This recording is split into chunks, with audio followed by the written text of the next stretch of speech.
농업에 관한 어려운 용어나 개념을 알기 쉽게 풀어드리는 풀어쓴 농업백과 시간입니다.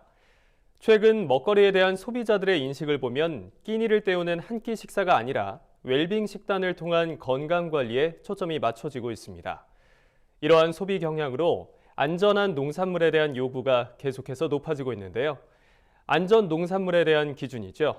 GAP 인증에 대해 오늘 자세히 짚어보겠습니다.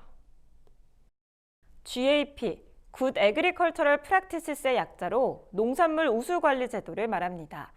전 세계적으로 안전한 농산물 생산의 중요성이 강조됨에 따라 주요 국가들에서 이 GAP 제도를 도입하고 있는데요. 우리나라도 2006년 첫 인증을 시작으로 GAP 제도를 시행 중에 있습니다.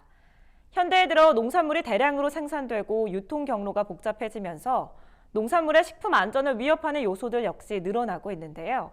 잔류 농약과 중금속, 방사능뿐만 아니라 병원성 미생물과 곰팡이 등이 식품의 안전을 위협하는 위해 요소들입니다. 따라서 농산물이 재배에서부터 유통을 거쳐 소비자에게 오기까지 이 모든 위해 요소로부터 안전하게 관리하겠다는 건데요. 각 단계별로 안전 기준을 만들어 그 기준을 모두 통과한 농산물에 GAP 인증 마크가 부여됩니다. 그렇다면 GAP 인증을 받기 위해선 얼마나 엄격한 기준을 통과해야 할까요? 인증을 신청한 농가는 국립농산물품질관리원이 지정한 전문 인증기관으로부터 심사를 받게 되는데요. 먼저 오염되지 않은 땅에서 오염되지 않은 물로 농사를 지어야 합니다. 종자와 묘목 선정 시에는 공인된 품종을 선택해야 하고 유전자 변형 농산물 여부도 반드시 기록해야 합니다. 농약과 비료 관리 역시 철저히 해야 하는데요.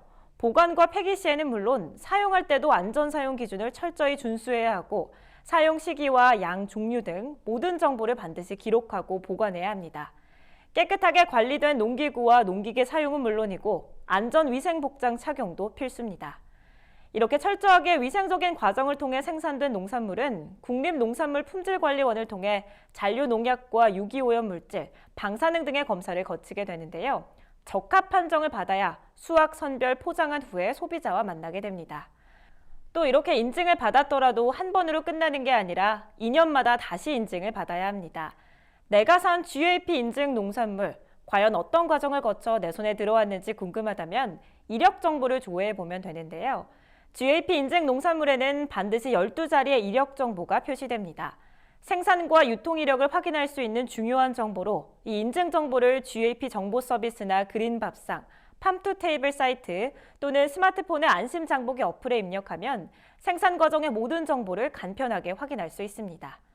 이렇듯 철저한 안전관리를 통해 생산되고 있는 GAP, 생산자와 소비자 간의 신뢰의 표식인 셈인데요. 아직은 GAP 인증 농가가 전체의 10%도 안 되지만 안전한 먹거리에 대한 소비자의 관심이 커지면서 참여 농가는 앞으로 계속 늘어날 것으로 기대됩니다. 지금까지 풀어쓴 농업백과였습니다.